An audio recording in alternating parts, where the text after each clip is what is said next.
Le seul avenir crédible à gauche. J'en vois pas d'autre.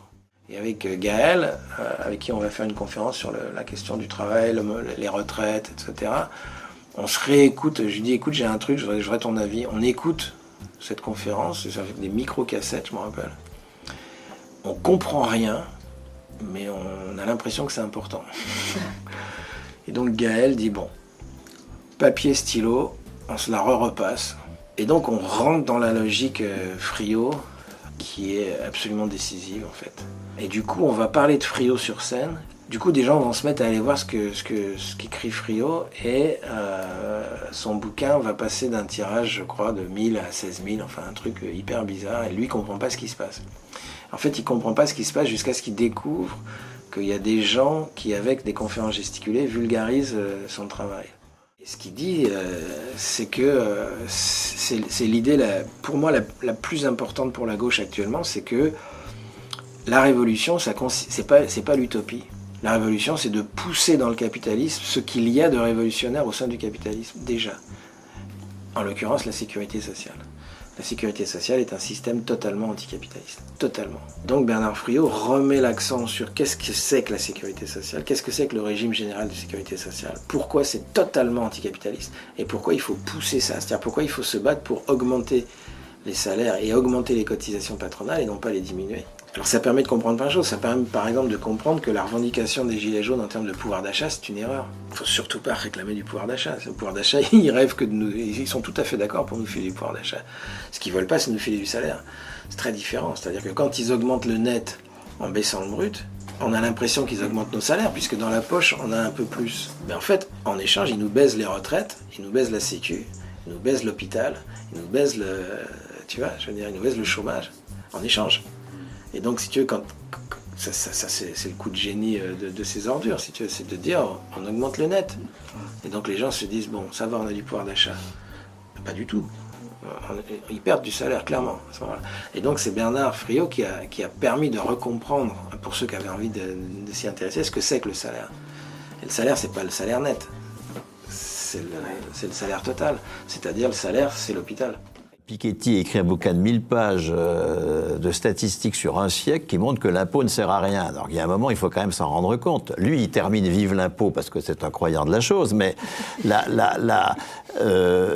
l'impôt ne vise jamais, ne touche jamais ce qu'il vise, parce que les juristes d'optimisation fiscale sont mieux payés que vous et moi. Et donc, l'enjeu pour moi, ça n'est pas qu'un bon État fasse de bons impôts. L'enjeu, c'est que les citoyens, ou si on veut appeler, c'est un mot que j'utilise pas, enfin tiens, pourquoi je l'utilise, allons-y, que les citoyens s'emparent de la responsabilité économique. Et je voudrais donner un exemple.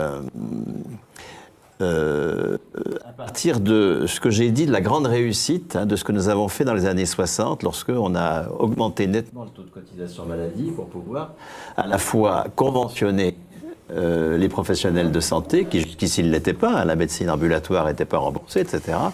Et puis créer un appareil hospitalier qui était inexistant dans les années 50. Enfin, on crée les CHU, enfin, etc., etc. Ben, pour moi, qui est longuement médité sur cet exemple, puisque c'est mon domaine de recherche, je me dis, mais pourquoi pas l'actualiser, par exemple, en matière de production alimentaire. Je sais s'il y a une sensibilité aujourd'hui extrêmement grande dans l'opinion sur les enjeux écologiques en matière alimentaire. Et par ailleurs, tous ces jeunes alternatifs dont je chantais les louanges tout à l'heure occupent actuellement toute la filière de la production alimentaire, depuis la production d'outils réparables, ce qui est très important, hein, c'est pas chez Massey Ferguson ça, hein, mais les outils capitalistes sont non réparables par définition. Là, depuis la production d'outils réparables jusqu'à la distribution, la restauration, selon des modalités autres que la grande distribution ou que les chaînes de fast-food et tous ces machins-là, on a, pour la production évidemment des biens bruts ou des biens élaborés, les paysans boulangers, pour reprendre votre exemple, évidemment, etc. Là, nous avons une filière alternative qui est entièrement existante. Nous avons la conscience que l'agrobusiness de type FNSEA, Crédit Agricole, tout ça nous mène vraiment à la catastrophe. Nous avons l'expérience extrêmement réussie de la mutation de l'appareil de soins dans les années 60. Ce que je propose, c'est, en réflexion avec la Confédération paysanne, c'est pas une réflexion isolée, c'est que nous créions une cotisation alimentaire, une cotisation de 8% de la valeur ajoutée brute, 120 milliards, qui permettent d'affecter 150 € par personne et par mois à l'alimentation, à la consommation de produits alimentaires, des biens à prix. Il ne s'agit pas de faire de l'alimentation gratuite, il s'agit de solvabiliser une demande marchande et de conserver les vertus du marché dans la production des biens. Cette carte, mettons, comme il y a une carte santé, ne pourrait être utilisée qu'auprès de professionnels conventionnés, hein, comme on l'a fait pour la production de soins. Et ces professionnels conventionnés, évidemment, ce ne serait pas la grande distribution, ce ne serait pas le producteur de blé de la Beauce qui fait que nous avons maintenant, on peut faire 50 km dans la Beauce sans rencontrer un seul oiseau, un seul ver de terre non plus d'ailleurs. Hein, le sol sert uniquement de lieu de soutien, de tuteur à du blé qui n'est produit que par des apports extérieurs, tellement il a été tué. Donc nous allons conventionner, en revanche, tous ces professionnels dont je viens de parler, eux seuls pourront bénéficier de cette solvabilisation du marché. La question qui se pose évidemment en préalable, comment est-ce qu'on va rendre possible une cotisation de 8% de la... 120 milliards, c'est 8% de la valeur ajoutée marchande, c'est 1400 milliards à peu près, de 8% dans les entreprises. Elles ne peuvent pas cotiser 8% de leur valeur ajoutée en plus, eh bien elles ne vont pas rembourser pour la même hauteur, pour 120 milliards de dettes. Hein. Ça suppose un travail politique sur le caractère illégitime de la dette. Donc on peut avoir une opération blanche pour les entreprises, qui ne suppose pas du tout une taxation ou quoi que ce soit supplémentaire, une opération blanche qui va soutenir à un niveau très élevé, 120 milliards, c'est extrêmement élevé, hein, qui va soutenir à un niveau très élevé une production alternative qui existe, qui est menacée de marginalité ou de récupération, comme toutes les alternatives aujourd'hui, et qu'il faut soutenir par une institution macro, cette cotisation-là. Et à ce niveau-là, nous pouvons marginaliser l'agrobusiness et arrêter de nous plaindre de l'agrobusiness. Le problème n'est pas de s'en plaindre, c'est de le marginaliser. Et voilà des propositions qui ne relèvent pas du tout d'une bonne fiscalité, qui relèvent d'autre chose. On s'appuie sur tous ceux qui aujourd'hui sont déterminés à produire de l'agroalimentaire qui ne soit pas capitaliste. Ils sont très nombreux. On s'appuie sur eux, et on crée l'institution macro sans laquelle toutes ces alternatives microéconomiques sont condamnées à la marginalité. C'est ce que nous avons su faire, c'est ce que nous saurons faire. Il y a une folie productiviste du capitalisme qui est liée au fonctionnement même du capitalisme. À partir du moment où on va marcher sur les pieds et non plus sur la tête, parce que ce sont les travailleurs qui seront les propriétaires d'usage de l'outil, bon, on va faire des pommes. Et une pomme, ça a la valeur nutritive de 30 pseudo-pommes achetées. Donc, au lieu de produire 30 pommes, on va en produire une. Ouais. Hein. Donc, on va effectivement décroître en termes de quantité de marchandises, mais on aura cru en valeur parce que pour faire une pomme, il faut plus de travail que pour en faire 30 fausses. Ouais, d'accord. Okay. Et donc, il peut y avoir croissance en valeur économique avec une réduction de du nombre de marchandises produites. Mais alors là, le modèle que tu dessines, ça donne l'impression d'une incroyable sobriété, frugalité, parce que du coup, on a l'impression, avant, on bouffait 30 pommes, pas très bonnes, mais là, maintenant, on n'en aura plus qu'une. Est-ce qu'il y a, une société en salaire socialisé, telle que celle à laquelle on aspire, est-ce qu'il y a une réduction de notre confort de vie sur ce genre de biens essentiels, la nourriture, le logement, le vêtement? Est-ce qu'on doit être obligé d'en rabattre considérablement sur ce qu'on a pris comme habitude de consommation? Enfin, sûrement pas. Enfin, manger des pommes, c'est quand même pas mal. Des vraies pommes, ouais. Ne pas se faire C'était sur prendre. la question de la quantité, c'est qu'on a l'impression que tout à coup, on a vachement moins de choses à bouffer, quoi. Tu vois, en quantité, Écoute, juste. on produit, je parle derrière des experts, moi je ne suis pas du tout un expert de la chose, mais on produit de quoi nourrir 12 milliards de personnes. Ouais, c'est ça, et il y a pourtant 1 milliard de personnes qui ont faim, alors qu'on n'est que 8 milliards. ouais, c'est 8 milliards, ouais. Donc, il vaut mieux moins de pommes. Rentrons un petit peu dans d'autres aspects du cadre capitaliste et de ce qu'on peut faire à l'intérieur de ce cadre capitaliste. Je voudrais qu'on passe un temps ensemble sur la question du travail. La production, le travail, les moyens de production. On a parlé tout à l'heure un peu des moyens de la propriété privée des moyens de production. Je voudrais vous soumettre une citation de Frédéric Lordon, camarade souvent présent à Hors-Série. Frédéric Lordon, il a écrit en 2014 « Comme Marx l'avait remarqué, le capitalisme, c'est-à-dire le salariat, est une prise d'otage de la vie même. Dans une économie monétaire à travail divisé, nulle autre possibilité de reproduire la vie matérielle que d'en passer par l'argent du salaire, c'est-à-dire l'obéissance à l'employeur. » Attention, c'est une citation de 2014. Je pense qu'il n'écrirait plus les choses comme ça, maintenant qu'il s'est beaucoup rapproché des travaux de Bernard Friot. Bernard, est-ce que vous diriez que le salariat, c'est le capitalisme et que le salaire, c'est l'obéissance à l'employeur, vraiment? Ben non, hein, sauf à nier toute l'inventivité syndicale du XXe siècle. Hein, alors,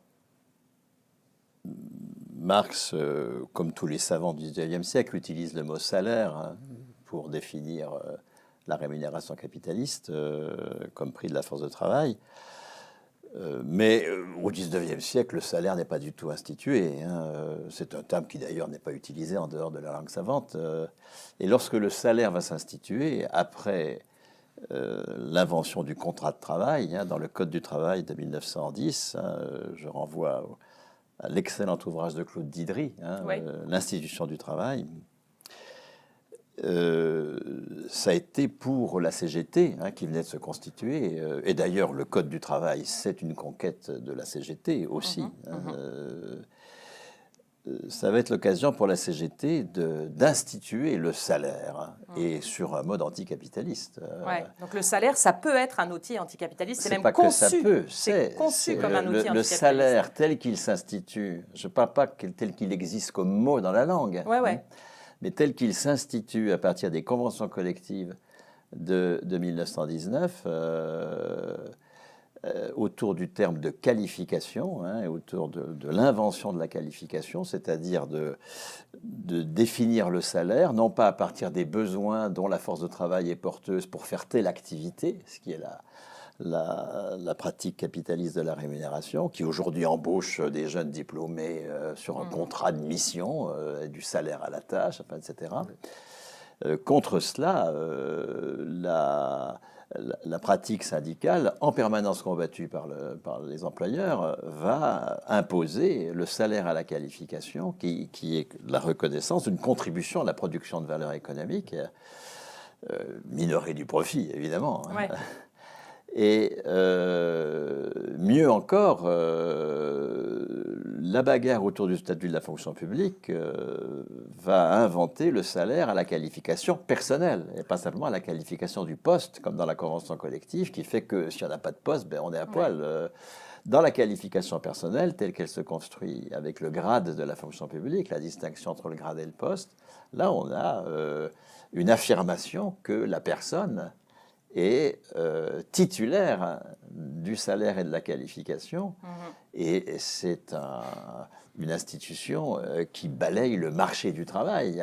Or, le marché du travail est une institution décisive du capitalisme qui découle de la propriété patrimoniale lucrative et qu'il faut combattre et que le mouvement syndical a su combattre. Et donc, ce n'est pas en faisant fi des institutions du salaire qu'on va pouvoir sortir du capitalisme. Au contraire, il faut s'appuyer sur elles.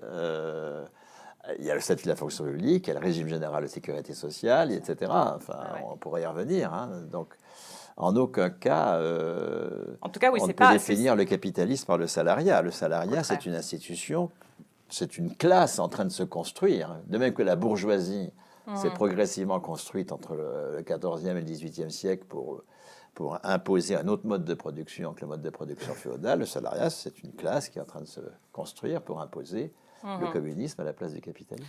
Croizat qui pose cet acte vraiment révolutionnaire d'attribuer dans le privé à la personne même des retraités du salaire, va pas au bout. Et puis, moi, je suis tellement admiratif de ce qu'il a fait que je ne vais pas donner des leçons, ce serait absurde.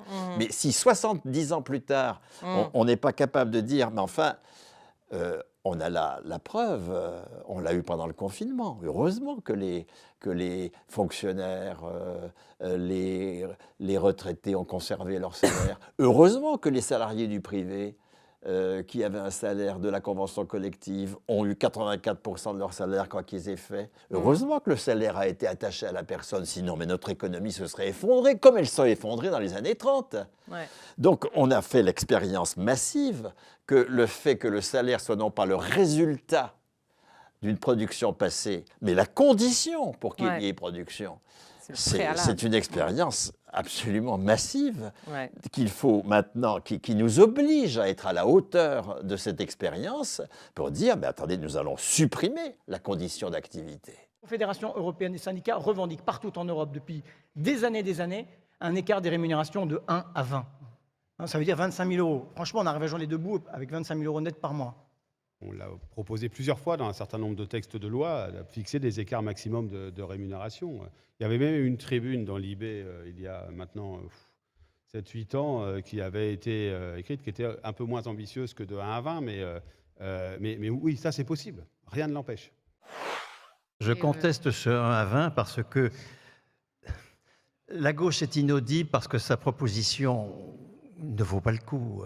Nous avons besoin d'une proposition forte qui assume les conquis, le conquis du salaire à la qualification personnelle, l'avance en salaire à la place de l'avance en capital, et qui nous sorte de la hiérarchie des salaires totalement absurde dans laquelle nous sommes.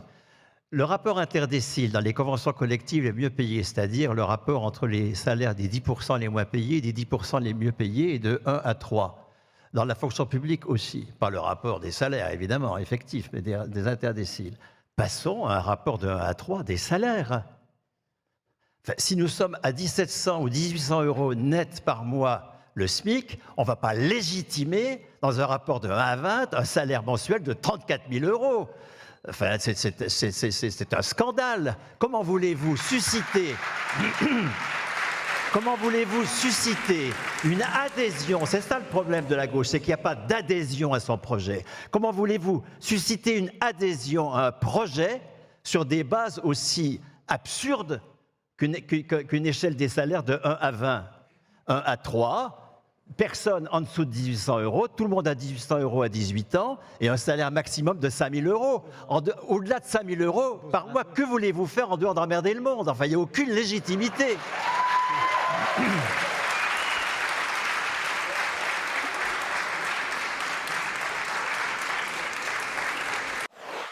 Pour revenir à des entreprises qui sont plus ancrées dans leur territoire et pour changer radicalement le mode de gouvernement de cette entreprise. En donnant, alors ce qu'on propose, c'est une idée originellement de ma collègue Isabelle Ferreiras, une philosophe belge, 2 chambres, une chambre des représentants des apporteurs de capital et une chambre des représentants des apporteurs de travail, et on leur donne les mêmes pouvoirs, c'est eux qui choisissent le dirigeant, c'est eux qui ont un pouvoir de veto l'un sur l'autre, et je pense que ça peut être un premier pas vers vers, en effet, un autre monde radicalement différent. Parce que peut-être que la solution de Bernard, on ne va pas pouvoir la mettre en œuvre immédiatement. Non, mais c'est toujours en invoquant la difficulté de faire un réel pas Tu as raison. que l'on fait des petits pas de rien du tout Oh, mais qui ça, nous c'est- mènent dans des défaites successives. Ça Ça fait fait depuis d'accord. 35 ans que ça dure. Alors, pour que les gens comprennent bien, on propose ici un graphique qui correspond au système que vous proposez. Est-ce que vous pouvez nous expliquer qu'est-ce qui change dans ce système par rapport à la situation actuelle? Alors, ce qui change fondamentalement, hein, vraiment fondamentalement, c'est que le salaire n'est pas le résultat final d'une production qui a été lancée par une avance en capital, à crédit donc, mais que le salaire vient au départ par création monétaire, et c'est l'avance monétaire, pas à crédit, puisque les salaires n'ont pas besoin d'être remboursés. La création monétaire doit être détruite, mais ça, on pourra en parler, bien sûr, comment s'opère la destruction. Mais nous sortons de l'inversion capitaliste. Hein. L'inversion capitaliste de la production, c'est au départ un endettement des travailleurs qui leur ôte toute puissance sur le travail. À la fin, un salaire qui est mesuré par l'acte subordonné qu'ils ont posé. Donc les travailleurs sont pris du début à la fin. Ils sont pris dans le chantage à l'emploi, hein, qui fait qu'ils ne sont payés que s'ils ont posé l'acte de subordination. Et puis, ils sont pris dès le départ par une dette initiale. Je veux dire, il faut qu'il y ait une religion pour qu'on accepte un truc pareil. Hein. C'est du catéchisme. Hein. Le fait de nous dire que mais il faut d'abord s'endetter. Ben non, bien sûr que non. C'est l'intérêt justement de ce qui se passe dans les années 60, c'est qu'on démontre qu'on peut produire 10% du PIB, la santé c'est pas tout à fait rien, sans endettement préalable, par une avance en salaire, le salaire socialisé de l'assurance maladie. Sauf que ce salaire-là venait de cotisation sur une production préalable, et que là, dans le schéma que je commente là, il n'y a plus de cotisation sur une production préalable. Le préalable à la production, c'est le salaire. Le schéma montre bien qu'il s'agisse de biens dits de production, ce qu'on appelle l'investissement, et les consommations intermédiaires, ou qu'il s'agisse de biens de consommation, les biens finaux qui sont produits à partir des biens de production. Il ne faut que du travail pour produire la valeur. Pour produire la richesse, il faut du travail et de la nature, ça c'est la richesse nationale, mais pour produire la valeur, le PIB, il ne faut que du travail. Pour produire des matières premières, pour concevoir des outils, pour fabriquer ces outils, pour produire de l'énergie, enfin pour produire tous les biens de production, il ne faut que des travailleurs. Et pour qu'il y ait des travailleurs, il ne faut que du salaire. La seule avance, il faut une avance monétaire pour produire, c'est évident, mais ce schéma pose au départ non pas les entreprises qui fabriquent de la valeur ajoutée et ensuite va pleuvoir sur cette valeur ajoutée produite du salaire direct, de la cotisation sociale et du profit. Non, sûrement pas. Ça, c'est l'inversion capitaliste de la production. Au départ, et nous l'avons prouvé pour le système de soins, qui a été plébiscité avec des soignants très heureux, parce qu'ils soignaient pour soigner, c'est formidable. Ils ne soignaient pas pour rembourser la dette de l'hôpital, ils soignaient pour soigner, puisqu'ils n'étaient pas endettés dès le départ. Et ils avaient en plus un statut de fonctionnaire qui les libérait du marché du travail. Bon, ben, nous fait la preuve à 10% du PIB, c'est pour ça que ça a été tellement ensuite attaqué par la classe dirigeante, ce système de soins. Nous avons fait la preuve que, comme le schéma le montre, au départ, il y a non pas des entreprises qui produisent de la valeur, mais il y a une création monétaire qui crée les salaires qui vont être avancés. Nous préconisons le salaire comme droit politique de citoyenneté de 18 ans à la mort. Bien. Nous sommes 50 millions de plus de 18 ans. Prenons le salaire moyen actuel qui est de 2300 € net. Et disons, nous allons avancer un salaire moyen de 2300 € net à tous, dans une fourchette, parce qu'il faut une hiérarchie des salaires de mon point de vue, hein, nous n'avons pas atteint un niveau de socialisation de la responsabilité économique tel qu'un salaire unique soit viable, je pense. Mais on préconise, disons, un salaire de 1 à 3, hein, c'est-à-dire les 1800 € nets du salaire du SMIC revendiqué à 18 ans pour tous, hein, et un salaire maximum de 5000 €. Bon, donc un rapport de 1 à 3.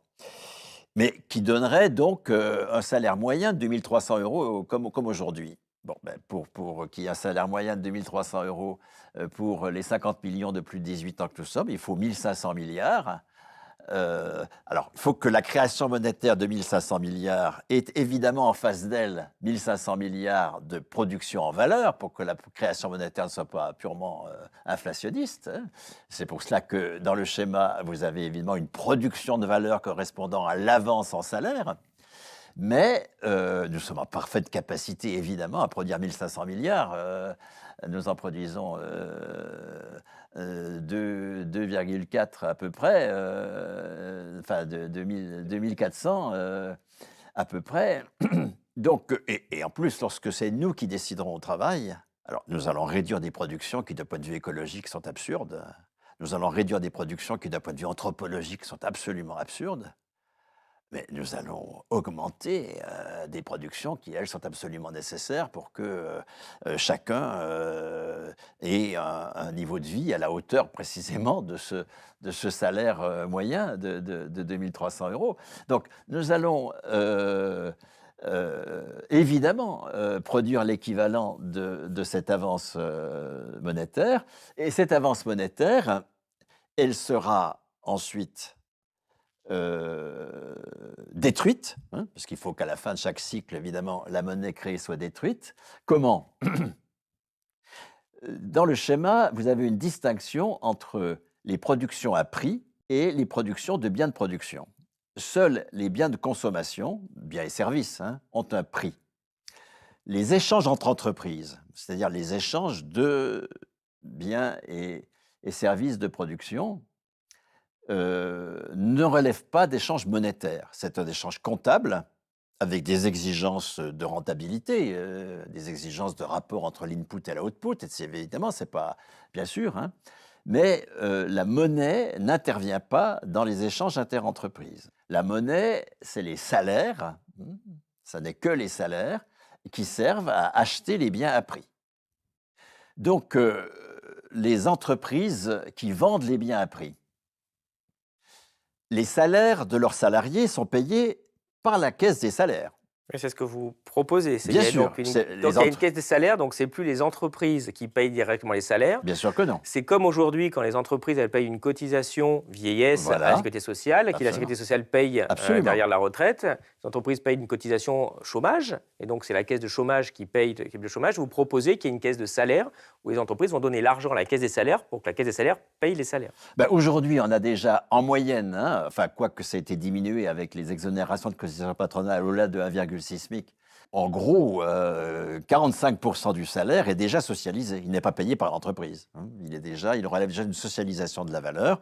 Nous proposons de passer à 100%. Mais sur quoi je veux insister, hein, c'est que dans le schéma, nous avons premièrement un préalable qui n'est pas l'entreprise qui produit de la valeur ajoutée qu'on va répartir. Le préalable, c'est une avance en salaire qui est fondatrice de droits de la personne.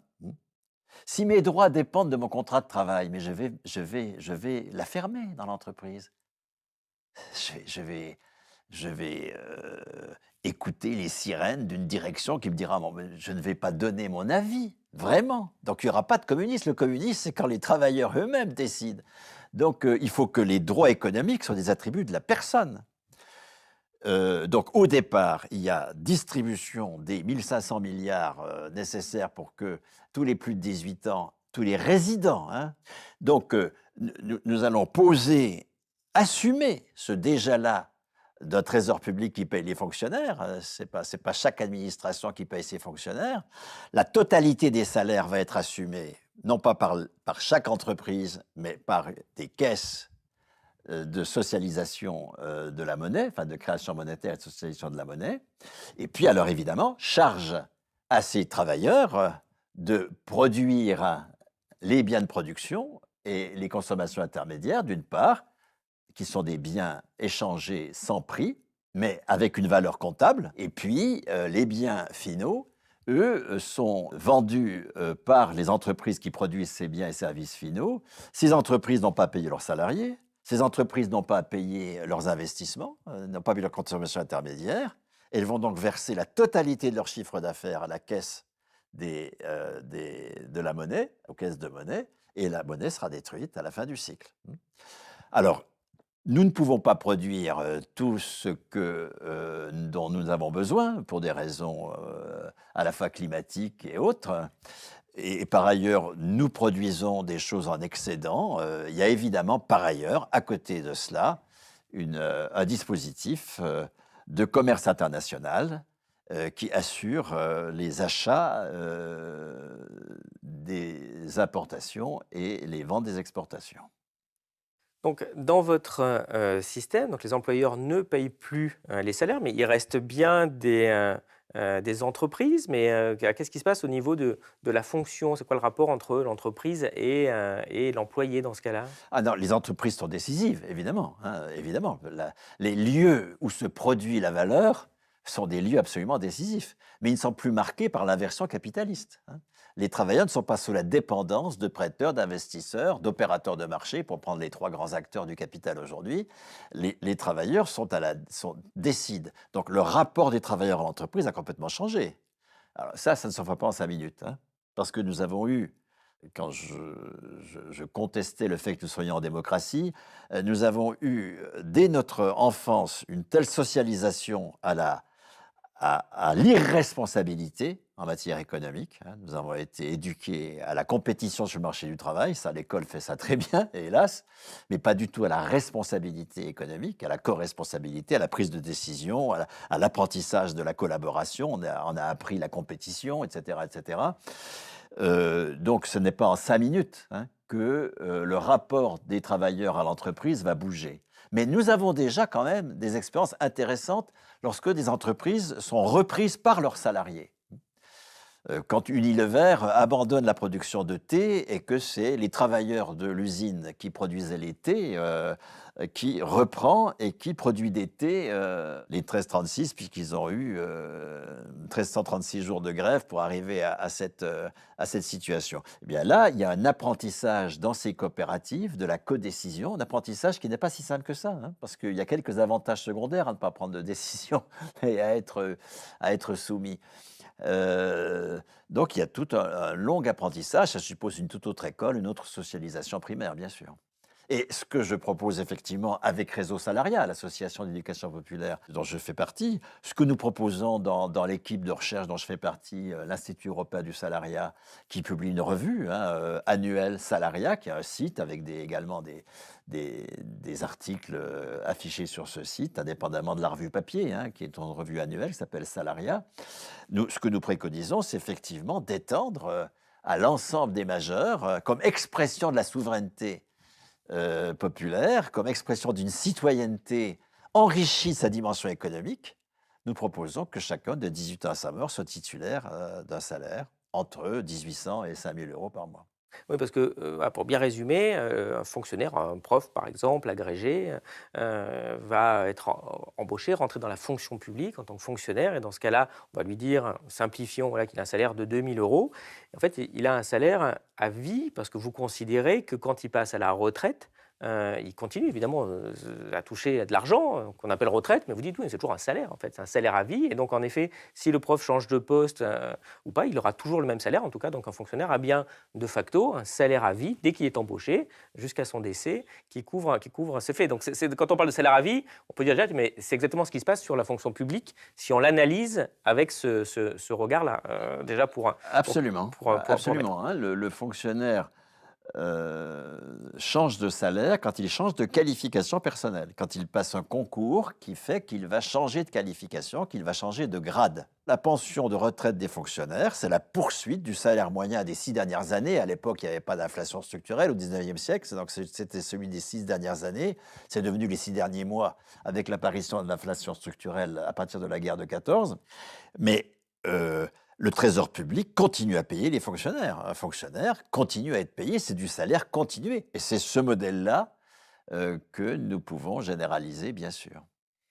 Sur ce graphique, on voit l'évolution du coût du capital, dont on ne parle étrangement jamais dans les grands médias. C'est évidemment les distributions de dividendes et de rachat d'actions, qui revient aussi à la même chose, c'est-à-dire à donner de l'argent aux propriétaires des entreprises. On voit d'ailleurs que ça a explosé ces dernières années. Dans votre système, on a dit les entreprises, elles restent, mais est-ce qu'elles restent comme aujourd'hui? Est-ce qu'il y a des actionnaires?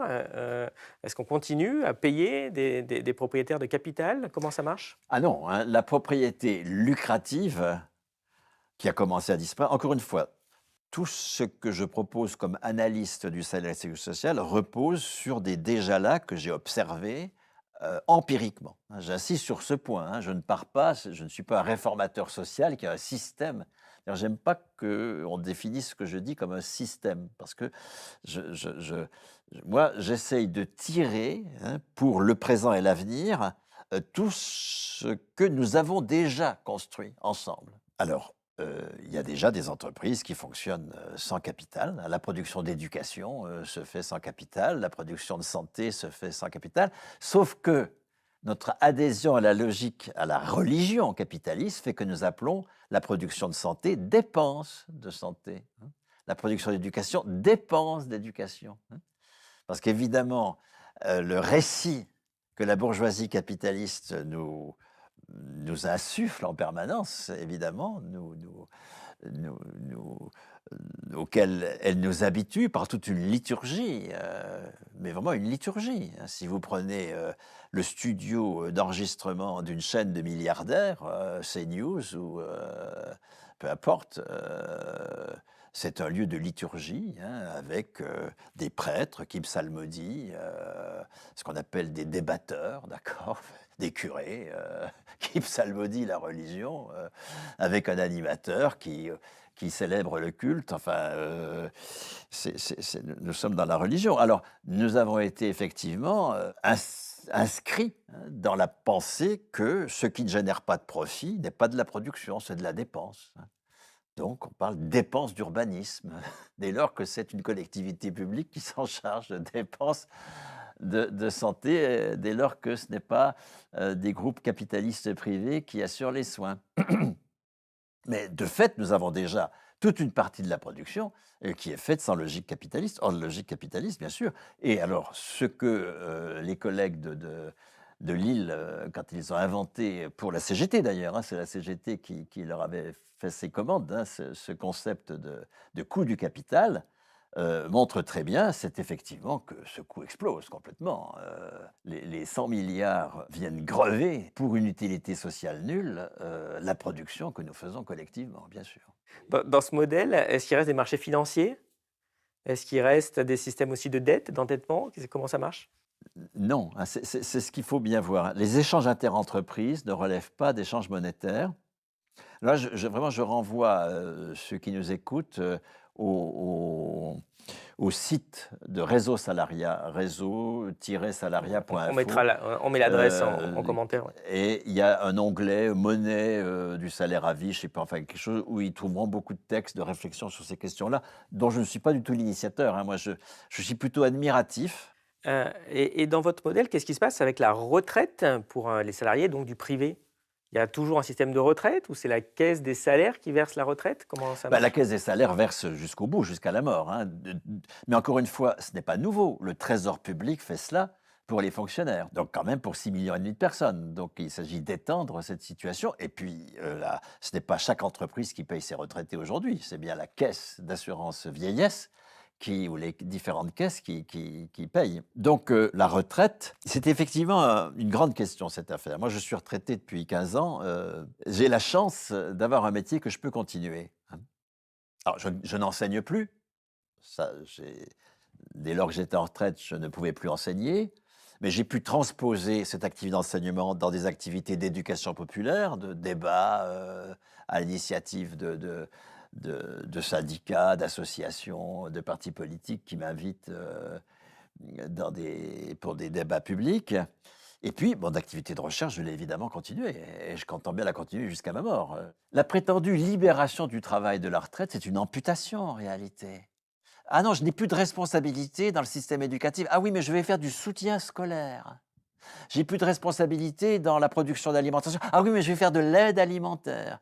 C'est-à-dire que je vais poser des cataplasmes sur les jambes de bois du capitalisme. Non, pas du tout. J'entends bien rester en responsabilité jusqu'à ma mort. Si on n'est plus en responsabilité, que faire d'autre que de devenir vieux? Il n'y a plus d'autre solution. Moi, j'entends pas, j'entends mourir sans âge. J'entends être en permanence en responsabilité. Alors, de même que l'Église a la sagesse de dire aux évêques à 75 ans, écoutez, démissionnez, vous n'allez pas emmerder le monde comme chef d'Église jusqu'à votre mort. Bien sûr qu'il s'agira... Il y a le Sénat pour ça. Ouais. Ben justement, le Sénat sera pareil. Non, il y aura un âge limite. Bien sûr qu'il faut un âge limite, on ne va pas faire de la gérontocratie. Il y a un âge où on n'est plus en responsabilité directe des opérations, mais on a d'autres responsabilités qui sont d'explorer des chemins nouveaux, enfin, etc. Et, on a suffisamment de bouteilles pour pouvoir le faire, mais on est toujours en responsabilité. C'est dans le petit bouquin « Prenons le pouvoir sur nos retraites » que j'ai sorti pour la dernière bagarre qu'il y a eu, j'insiste sur le fait que considérer que la retraite, c'est une libération du travail, c'est une forme d'aliénation. C'est admettre que le travail, c'est quelque chose dont il faut se libérer. Alors que le travail, c'est ce qui est décisif pour notre présence dans le collectif, notre vie commune, notre reconnaissance sociale, enfin, etc. Et il s'agit que jusqu'à la mort, nous soyons en responsabilité. Pourquoi est-ce que Arnaud ne vieillit pas? Parce qu'il est en responsabilité jusqu'à sa mort. Moi, j'ai pas envie de devenir vieux parce que je perds mes responsabilités. Et le fait que, alors que quand on est en retraite, on est enfin titulaire de son salaire, parce que ce qu'il faut aussi bien voir, c'est que les communistes en 1946, aussi bien Croizat à la sécurité sociale que Marcel Paul à la production industrielle ou Thorez à la fonction publique, ils ont posé la retraite comme continuation du salaire. Ce n'est pas du tout le différé de cotisation. Aucun calcul des cotisations n'est pris en compte pour calculer la retraite. Pas du tout. La retraite est la fonction d'un salaire de référence. Et donc la retraite, c'est la continuation d'un salaire. Enfin, on est titulaire de son salaire, on n'a pas besoin de le quémander auprès d'un employeur. Exerçons honorons ce salaire dont nous sommes enfin titulaires pour travailler librement. C'est pour que ce bonheur d'un salaire qui n'est pas le résultat de la subordination, mais le préalable de la liberté, que ce bonheur ne déteigne pas sur les travailleurs aujourd'hui soumis à la subordination, que les retraités sont interdits d'entreprise, interdits de service public. Ils doivent exercer leur travail libre dans les marges du milieu associatif. Le milieu associatif, le bénévolat, le prétendu bénévolat, ils ne sont pas bénévoles puisqu'ils sont payés. Ils ne sont pas bénévoles du tout. Le prétendu bénévolat dans le milieu associatif, c'est une façon de couper les travailleurs enfin libérés du marché du travail, enfin titulaires de leur salaire, de ceux qui sont encore soumis à la subordination. Alors qu'il faut au contraire qu'il y ait une articulation entre les deux et que, comme retraités, on continue. Alors évidemment, si on le souhaite. Oui, parce que pour qu'on comprenne bien aussi, qu'on s'entende bien sur ce qu'on appelle travail dans ce cas-là, dites-moi si j'ai bien compris, mais vous dites donc voilà, il y a un salaire à vie, donc on l'a jusqu'au temps, donc on est dans une entreprise un certain temps. On vous dit éventuellement si quand on arrive à 65 ans, on va continuer un peu, on peut le faire. Mais ce qu'il y a aujourd'hui dans le système actuel, c'est que les retraités, en fait, ont quitté l'entreprise, donc on va dire ils ne travaillent plus, mais quand on regarde, la plupart ils travaillent.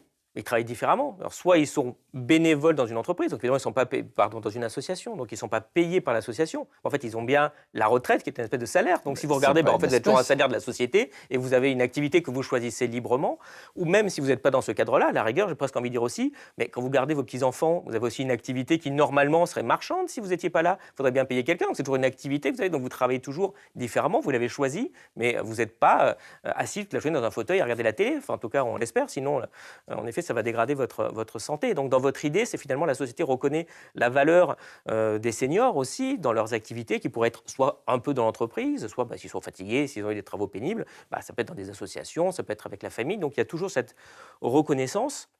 et où vous laissez une liberté aux gens de choisir ce qu'ils veulent faire. Dans ce cas-là, en tout cas, vous avez le salaire et donc vous allez vous occuper comme vous voulez. C'est aussi un peu ça dans votre vision, je comprends bien? Oui, bien sûr, c'est à la fois une restriction du champ du travail, parce qu'on ne va plus appeler travail la production de, je sais pas quoi, de médicaments qui tuent. Hein. Le Mediator, mettons, ça ne va plus être du travail, hein, puisque la mesure de la valeur d'une activité sera évidemment liée à l'utilité sociale de l'activité en question. Donc, un produit qui n'a aucune utilité sociale, je ne sais pas, la 5G par exemple, qui n'a aucune, on peut parfaitement se passer de 5G, on ne va pas regarder des vidéos dans le métro, enfin tout ça c'est de la connerie quand on sait les urgences écologiques auxquelles nous sommes confrontés, tout ça est absurde. On ne va plus appeler ça travail, produire de la 5G, parce que on n'attribuera plus de valeur à une telle activité, bien sûr. Mais en revanche, on va appeler travail des choses qui, aujourd'hui, ne le sont pas parce qu'elles ne mettent pas en valeur de capital, hein, puisque la définition du travail dans le capitalisme, c'est tout ce qui met en valeur du capital. Mais bien sûr qu'on va appeler travail toute une série d'activités qui sont indispensables pour la production de l'utilité collective et qui, aujourd'hui, effectivement, sont assumées, y compris par ceux qu'on appelle avec mépris des allocataires. Si vous prenez les travaux donc, de Maud Simonet, qui est une des membres de l'équipe de l'Institut européen du salariat, sur le travail que fournissent des tas de gens, des familles monoparentales, par exemple, des femmes qui ont des enfants, etc., qui n'ont pas d'emploi, mais qui sont tout le temps au travail, en réalité. En s'occupant de ses enfants, par exemple, c'est ce que vous voulez dire, hein, qu'on Bien sûr. soit d'accord. C'est une vraie valeur. En effet, si vous ne le faites pas, et que vous payez quelqu'un qui va le faire, et vous voyez bien que c'est une activité, normalement. Enfin. Et ce qui est très intéressant, c'est que quand Croizat, comme ministre communiste de la Sécurité sociale, créateur du régime général avec la CGT en 1946, modifie complètement les allocations familiales en août 1946, il en fait un salaire des parents. Le salaire devient un attribut de la personne. Alors, est-ce que ça veut dire, là je voudrais aller plus loin que ce que je viens de dire, est-ce que ça veut dire que tout ce que nous faisons, c'est du travail? Ça, je ne le pense pas. Il faut réserver le mot travail à une partie seulement de nos activités. Alors, dans le capitalisme, c'est terrible, c'est les activités qui mettent en valeur du capital, quel que soit leur intérêt social. Ou c'est les activités au service de la puissance des compétents, quel que soit leur intérêt social. Bon, ça évidemment, tout ça doit disparaître. Mais est-ce que tout est travail? Non. Moi, j'ai aucune envie que lorsque je fais la fête de Noël avec mes enfants et petits-enfants, ce soit du travail. J'ai absolument besoin que toute partie de mes activités ne relève pas de la loi de la valeur. Je prends souvent l'exemple parce que j'y suis confronté. Je retape une grange. Je fais ça sans souci de délai. Je mets en place des techniques, mais pas forcément les plus aléatoires. Je n'ai pas de compétences professionnelles majeures. Je ne considère pas que c'est du travail. En revanche, pour rendre habitable une ruine qui va devenir ma maison, j'ai fait appel à une entreprise qui, comme moi, fait de la maçonnerie, mais avec des considérations de valeur qui font que c'est du travail. Non, tout n'est pas travail. Et dans une société du salaire à vie, évidemment que chacun sera non pas obligé, je crois qu'il faut, c'est de même qu'on n'est pas obligé de voter. On est titulaire d'un droit qu'on exerce, qu'on aime exercer, et qu'il faut rendre désirable qu'il soit exercé, mais il n'y a pas d'obligation avec, je ne sais pas quoi, des flics ou des choses comme ça, sûrement pas. Mais en revanche, et c'est ça la nouveauté, il s'agit que je sois en permanence travailleur, et donc titulaire d'un salaire. Dans le communisme, en train de se construire encore une fois, le travailleur, ce n'est pas celui qui est au travail en ce moment. Ça, c'est la définition capitaliste, puisque comme on ne décide pas au travail, comme le travail est à la fois aliéné, exploité et subordonné, on n'est payé qu'à la mesure du travail que l'on a fait, avec le profit en moins, évidemment. Donc, on est travailleur que si on est au travail. Mais dans le communisme, pas du tout. On est travailleur en permanence, c'est-à-dire qu'on est en permanence responsable. de l'investissement, responsable de la création monétaire, responsable de ce qui se passe sur un territoire, responsable de la division internationale du travail, enfin responsable de la façon dont on produit concrètement du fromage sans confier ça à Lactalis, etc., etc. Donc on est en permanence travailleur, au sens où en permanence on est en responsabilité du travail, mais on n'est pas en permanence au travail. Je réserverai moi le mot travail, et là c'est discutable, hein, et pour le moment, je suis en réflexion là-dessus. Je ne suis pas du tout sûr que ce que je raconte soit pertinent. Je suis en débat avec toute une série de jeunes décroissants, comme on dit, mais il faut bien s'entendre sur le mot. Je pense que l'espèce humaine a une capacité d'entrer en relation réflexive avec le reste du vivant et la nature qui est sans commune mesure avec les autres espèces vivantes et qui nous donne une responsabilité spécifique de produire un monde qui ne soit pas simplement l'adaptation à l'environnement.